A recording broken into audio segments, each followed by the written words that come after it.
Go for it. Hello, everyone. This is Bob Lowe, CSIA Executive Director. Thank you for attending this second webinar about our increasingly popular CSIA statistics program, KPICs. Be sure to ask your questions today in the Q&A box, not the chat box, and questions will be answered during the webinar, so be sure to ask them. And the webinar will be archived for later viewing, and the slides will be available also. The host and sponsor of our webinars is Software Toolbox, a CSIA partner member. Software Toolbox helps system integrators lower their risk on projects that involve software by providing them a unique mix of off-the-shelf software products and rapid response technical support that minimizes the need for custom code and lowers field startup time risk.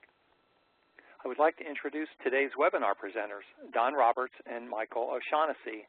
Also, Jim Campbell, Chairman of the CSIA Statistics Committee, will do a brief introduction at the start. Michael O'Shaughnessy is CEO of Ilumen, a technology company specializing in benchmarking for industry and franchise groups. Michael has been with Ilumen for 8 years, and prior to that, he was the CFO of a wholesale distribution company, and prior to that was a commercial banker. Michael lives in Atlanta, Georgia. Don Roberts is with Exotech. Many of you know him, located in Waterloo, Ontario, Canada. Don is a control system integration industry consultant and CSIA certification auditor. Don has been actively involved with CSIA since the late 90s. As one of the CSIA auditors, Don gets to see companies all over the world, and he works directly with owners and senior management, including facilitated strategic planning. He's been involved with automation since the late 70s, including owning a large system integration company. So, without further delay, here are Jim, Michael, and Don. Hey, thanks, Bob. This is Jim. I just wanted to take a little time to give a little preamble of what we're trying to accomplish here.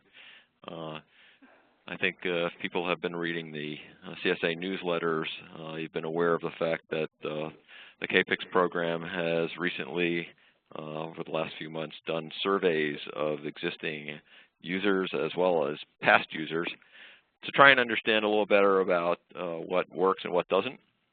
The survey was actually answered by just about 25 companies, so we had a pretty good representation of the participants and past participants. And we found a couple of interesting things which I'd share with you today, just briefly. There's more detail to be found, but one of the things that was very interesting to us is the fact that just about 72% of businesses have been using KPICs to evaluate how they're doing themselves. So it's inwardly focused rather than what we had initially thought was the case with peer comparisons so that they could compare how they were doing with their peer companies. So that was interesting, and we will definitely be helping companies be able to facilitate that internal review better. Specifically, we've been having conversations with Ilumen to see about what we can do to incorporate some of the analysis that Alan Ballou and potentially Nick Setchell, two of our favorite speakers at CSA Executive Conference, have been suggesting. So we'll be looking at ways to be able to pull some of their analyses into the reports. Also, too, we found out that some of the most important parameters that people use to evaluate their businesses are not necessarily heavily financial. They tend to be more in line with some basic statistics about labor multiples, backlogs, revenue per employee, and so on. So we'll be trying to highlight those parameters more. And then finally, one of the other things that popped up in an array of options for improving KPICs training came out to be the top tier feedback that we had on that. And specifically, this webinar today, as well as once a quarter, we're going to be doing these events and to try and help people understand how to use KPICs as logistics, basically the user interface and so on, but also too to understand better what the parameters that are being collected and calculated mean and how to use them. So this one right now is our kickoff event, and Don Roberts has been gracious enough to help us to do that.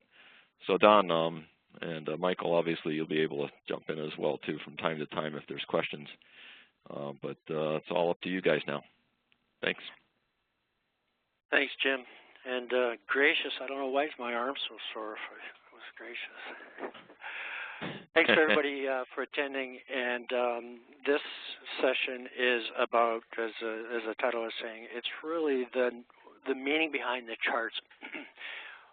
When I was pulling together the presentation, one of the things that I did was I reached out to a group of the companies that were in the statistics committee, and I asked them if they would share their financial reports with me so that I could get access to theirs on the KPICs thing. And I wanted to do that for a couple of reasons. Most importantly was if I created a dummy company, then the data that was up there would not necessarily be representative of what was really going on.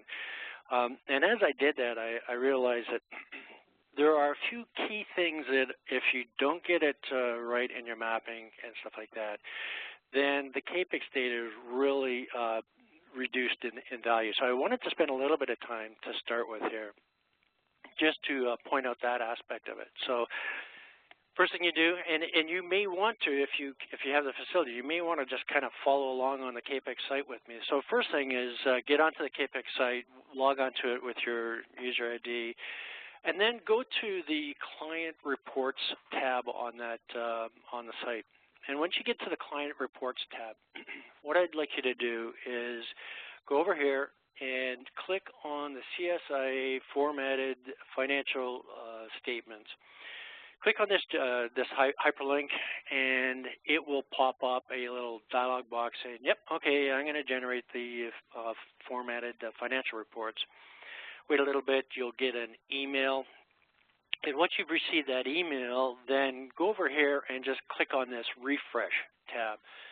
Once you've clicked on the refresh tab, you're going to then see a hyperlink that you'll be able to click on. And in your particular company, you might have already 10 or 15 reports generated. This is just a dummy mock-up that I have here, where I only had generated a couple of reports. So click on the hyperlink, and when you do that, it's going to bring up a spreadsheet. So this is a spreadsheet that starts at the top of the spreadsheet with balance sheet type of data. And what I'm going to encourage you to do is scroll down through that spreadsheet till you get to income statements. Now, the income statement is on there in a couple or 2 or 3 different formats. And so we can just start with the first income statement. And it just is fairly traditional, looking at total revenue. And what you're going to look for is these little red arrows here. And the red arrows are an indication that something's not quite right in terms of the overall mapping of your financial data. This is real live data from a company each year from 2009 through 2012. It's about $2.6 million company. I'm not too worried about the revenue arrow being highlighted there, because most companies don't break their revenue down, and so all of the reports are structured so that we kind of back in and calculate things like labor revenue. But the cost arrows that are highlighted here are pretty important. The bottom one, less so, $2,000, $2,600 on a $2.6 million company. This is not really material.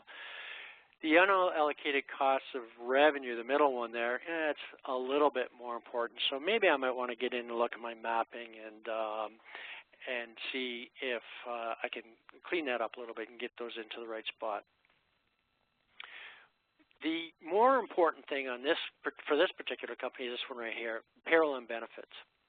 So in the payroll and benefits, I've got all of my payroll is what's called below the line, right? So I don't have any labor showing up at all in my cost of revenue. So a lot of the reports, labor multipliers, utilization, stuff like that, are really going to be quite meaningless because of that. This is a nice size company, $2.6 million. I'm going to guess, based on that, probably 10, 11 employees. Out of 10 or 11 employees, you probably have maybe 2, 2.5 that are administrative, executive type. So I wouldn't suggest you go in and change all your accounting system, but when you load the data into KPICs, you may want to do an allocation. And for this one, so allocating 75% of that $800,000 of payroll up to direct labor and 25% down below the line. Just a simple little allocation like that will make for a lot more meaningful reports coming out of CAPICs. Here's another company, similar situation where went in, generated the standard financial reports, take a look at the financial reports. Yeah, everything seems to make sense at a macroscopic level. Yeah, my revenue's right, my gross profit's right, my total cost of revenue, yeah, it's the way it is on my books. But because I haven't allocated anything into the cost of revenue, I haven't broken it out into different areas, I'm going to have a lot less value out of the CAPICs reports. And similar to the previous company, a little bit smaller company, I've got $2.6 million of payroll down in indirect expenses and no labor whatsoever in the cost of goods sold.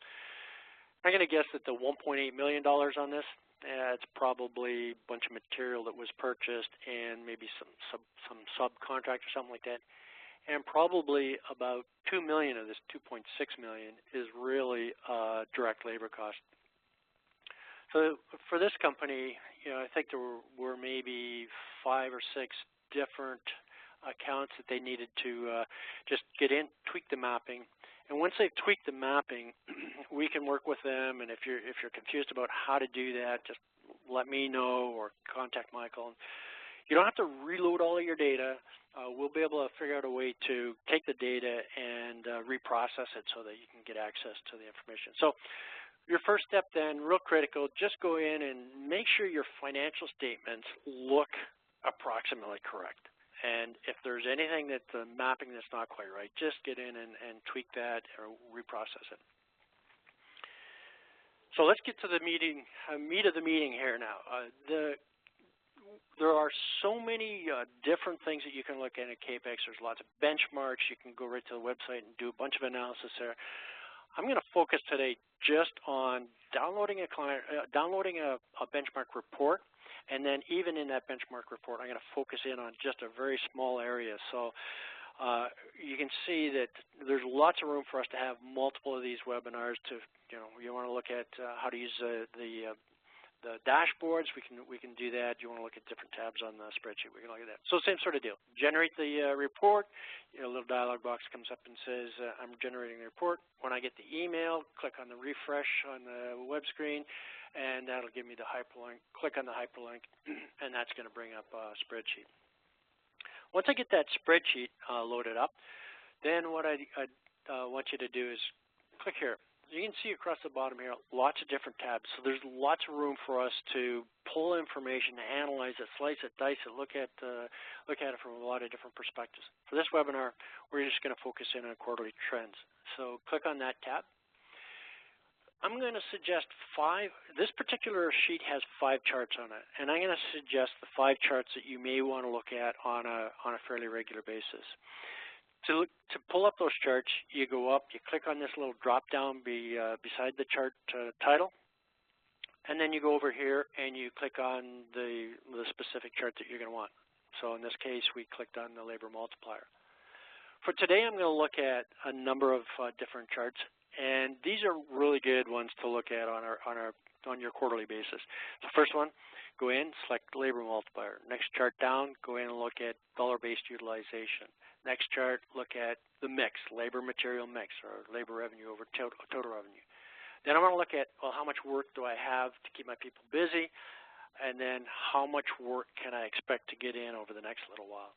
So go in, select that tab, select these individual reports. When you do that, then it'll take a second and it'll update the charts. If you pull up that tab and you've got all not availables across the bottom, make sure you've got the enable editing mode on the spreadsheet, otherwise it won't update the macros. So we go through this. Now we take a look at the individual data. Now this is, what I've done is I've selected one company that I can look at consistently across all of these tabs, or all of these reports, just so that I can show you how that flows. So this particular company you can see it's got a spike up here in its labor multiplier. Labor multiplier is the ratio of what I sell labor to what I buy it for. And so this company's got this big bump up. Take a look at it. It's in the fourth quarter. My suspicion is that this company is going to recognize revenue percentage completion in a very conservative fashion.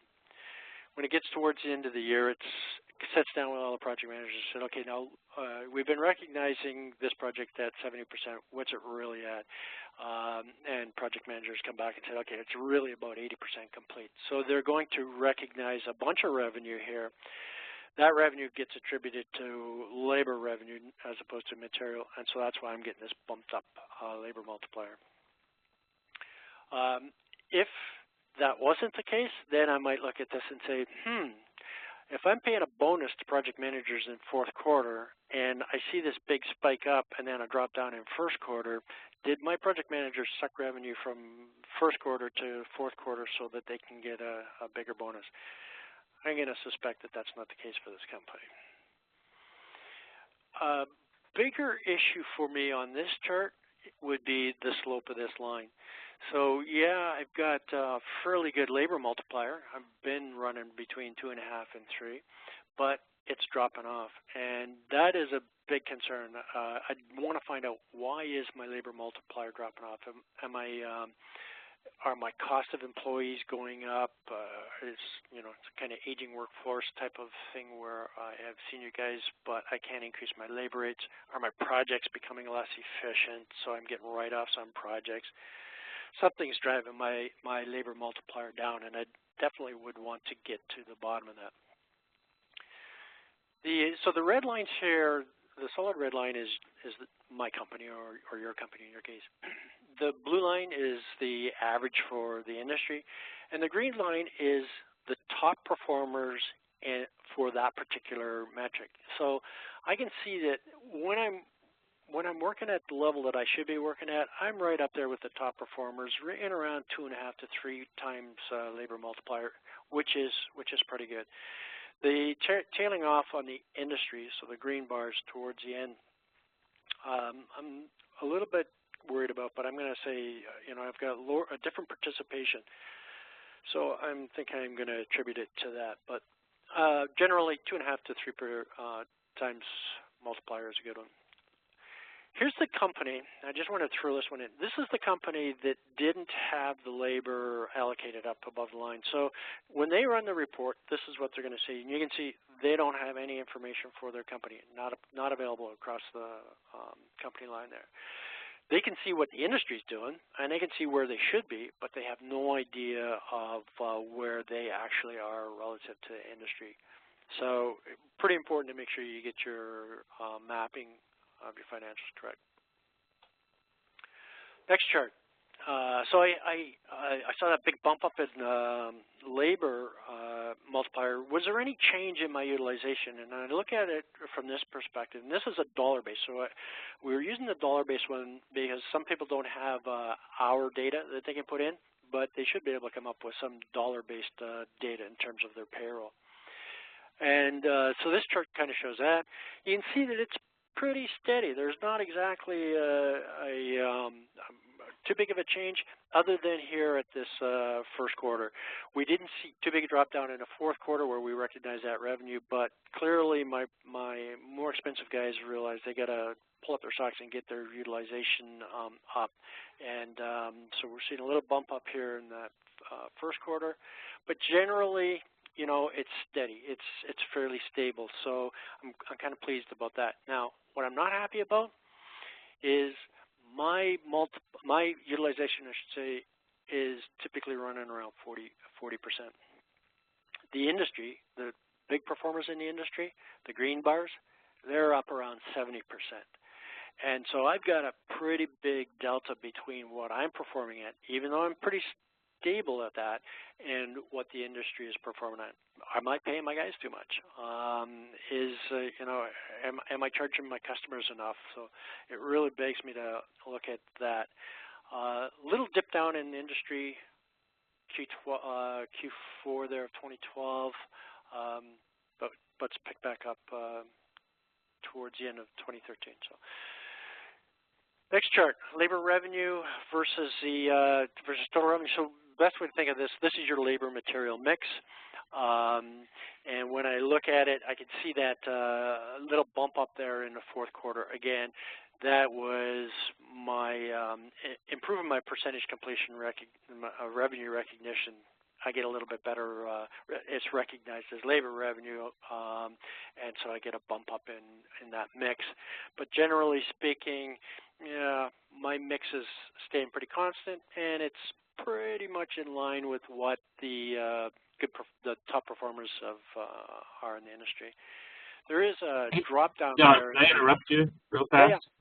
We had a question here. The question is, it might have been from the last slide. It says, is the company's data included in the peer average? Yeah, yes. So the peer average is all of the companies. And yeah, so it's included. Yes, it is. Okay, great. Thank you. Okay. Sorry for the hesitation there. I was getting a little bit of feedback. Good question, though. So let me move on to this slide here. This little dip down here in the third quarter, it's, again, if we think of this as being my labor material mix, my guess is that there was a bunch of material that the company ran through in that third quarter.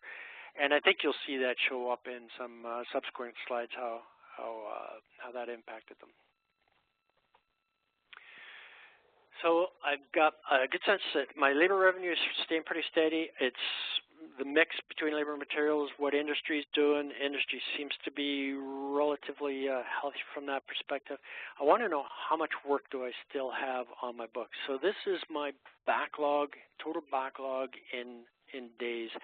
What it's telling me is that, again, the red line, my company runs from 100 to 180 days of revenue. If no more orders came in and I stayed at the same level of efficiency, I could run for 100 to 180 days.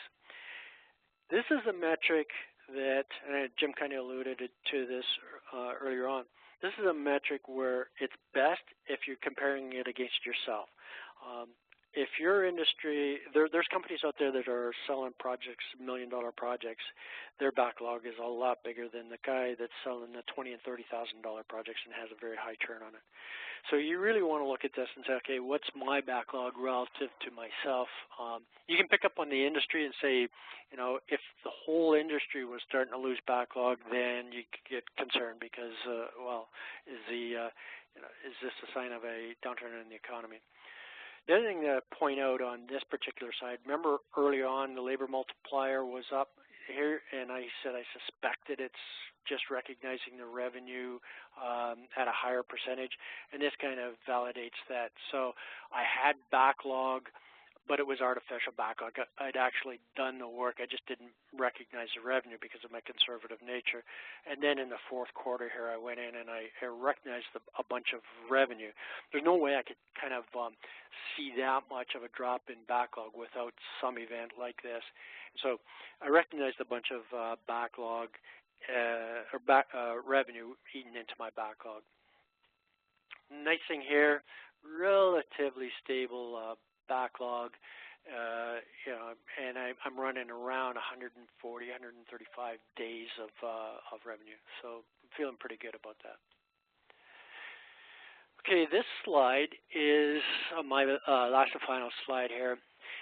This one is going to tell me about what's coming down the pipe, what's in the future here. So I'm looking at the total dollar value of quotes, and again, this company, I run about almost 3 years in my quote funnel, and the nice thing about this particular chart for me, for this company, is the slope of this line.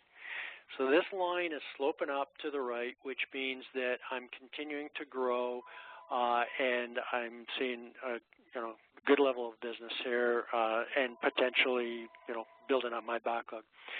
The Q3, look at the third quarter 2013 on the right side of there. There's a little dip down there. It looks like I closed a bunch of orders right in that between second quarter and third quarter. And when I closed those orders, that obviously ate into the ones that are in my funnel. But I think that was that big material chunk that I saw that changed the mix between labor and material as well. The other thing I want to point out from this slide is this here. I put my data in. I've got my sales volume in there, but unfortunately there wasn't enough participation. So there's only 4 companies that participated in this, and so there's not enough for me to even determine, well, was the industry as a whole down and I'm doing a lot better, or was the industry way up high? Did it even exceed the second quarter 2013? And I'm actually falling a little bit behind. So I want to put that up there more as a plea to you to make sure, please get your data in. We're up on the end of a quarter, so it's a good time to focus on it. If you need some help, if you want me to take a look at the way your mapping is and point you in some direction, be happy to do that. Michael's on board here. If we need to tweak things or reprocess them, that shouldn't be a problem. But please, if you can, get your numbers in, participation up, and a lot of this stuff will be a lot more meaningful. Okay, that was a quick run through those slides. Again, all we're looking at is a very, very small sampling of what's available, but you can see just by looking at them very quickly, you can take a look at, yeah, I'm doing well against myself, or boy, there was a behavioral change in my company I better get to the bottom of. And yep, I can see how the industry's doing, so I seem to be performing good or bad against the industry. So at this point, I know we're tight for time here, but any questions that people might have, or what are the questions you might have for us?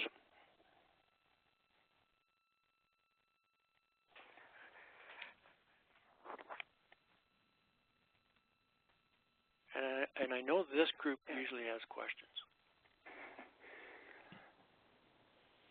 Hey, John, this is Jim. I think you need to be paying attention to the Q&A box because I'm not sure that I can see it. Yeah, I don't see anything in Q&A. No, this is Bob. I don't see anything either. Our participants must have a few questions rolling around in their minds.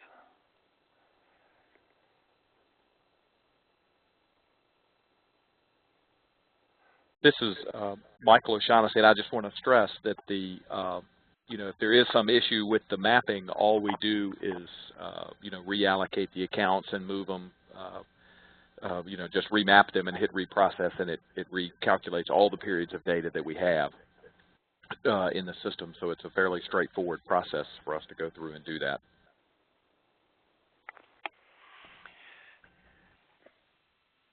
Okay. Hey, I actually do see a Q&A. Yep. Yeah, thank you, Peter, for making us realize that Q&A is working. Yeah. So Peter's got a point in here. It might be good to remove companies' data from peer average so the company isn't influencing the numbers it's comparing itself to.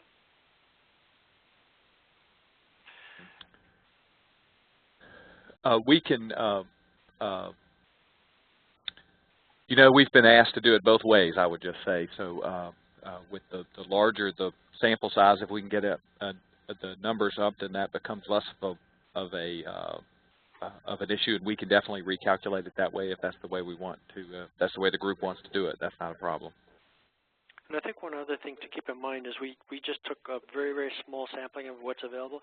There are a number of other tabs where you can go in and you can look at it with upper quartile, lower quartile, so you can slice and dice it to look at the group that you're comparing against a little bit more.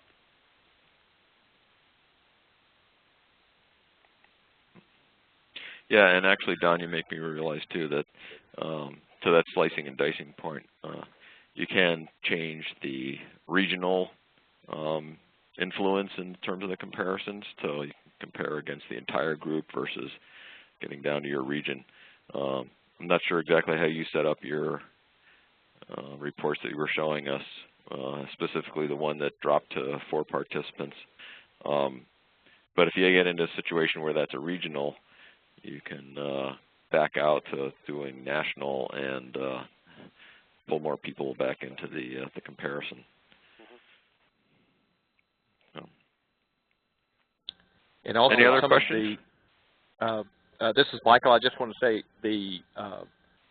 a lot of the metrics, if you're looking for just your own company's data, those metrics are calculated right on the dashboard screen when you originally log into the company. So you can see those metrics right on the screen for the last 5 quarters. We usually have them. That's what the system would default to. So you can see those. Click through each one of the metrics and see the graphs without having to run the report if you're not interested in the peer information. Yep. Well, I would say if there's no more questions, thank everybody for attending. We are going to be doing, as I said, this on a quarterly basis. So if there's any feedback about what topics you'd like to listen to, that'd be useful as well. But to Don's point, we're going to be picking some parameters and diving in a little more detail like we've done today. Yeah, be nice. Bob, if you want to do the wrap-up. Yeah, I'll do that. And in the meantime, if anyone thinks of a question, this will buy you a few minutes. I just want to thank everybody who attended for giving us some of your time today, and we hope you've had some takeaways that will help inspire, further use and participation in this amazing tool that we call KPICs. Michael, Don, Jim, thank you very much for your expertise, for your time, your input for today, and we wish you well. We want to thank John Weber, Wynn, and Monica Anderson of Software Toolbox. Monica is typically our technical host, but is off sick today, so we wish her a quick recovery. There will be a survey that everyone will receive. Please complete that. It helps us to improve our webinars. And just a few things to highlight that are coming up with CSIA that I want to bring to your attention. And first of all, the conference is in 2 weeks, so I hope to see you there. It's not too late to sign up for the Sandler Sales Solution training, which is the 2 days before the conference, and there's another what we call initial training in Dallas in June 24th and 25th. The next webinar series that we'll be doing is going to be on configuration management, project management, and system development lifecycle. We've concluded our 8-part series just a couple days ago, and that had to do with leadership in a rapidly changing landscape. And the last thing I'm going to mention is there's an all-new CSIA Industrial Automation Exchange website that will replace Find an Integrator that launches in 2 weeks. Be sure to get your company on board, and details are available at the office, but it's going to be presented heavily and promoted heavily at the conference this year, and it truly is an awesome website for replacing Find an Integrator. And next, watch your inboxes. There's a webinar about Industrial Automation Exchange next week. I think it's Thursday. So again, watch your inbox. If you have any suggested webinars for the future, include those in your survey comments. And I see no other questions came in, so at this point, I think we're just going to say goodbye, and thanks again to our presenters. This is Bob Lowe, CSIA Executive Director. Bye now. Thanks, Bob. Okay, bye.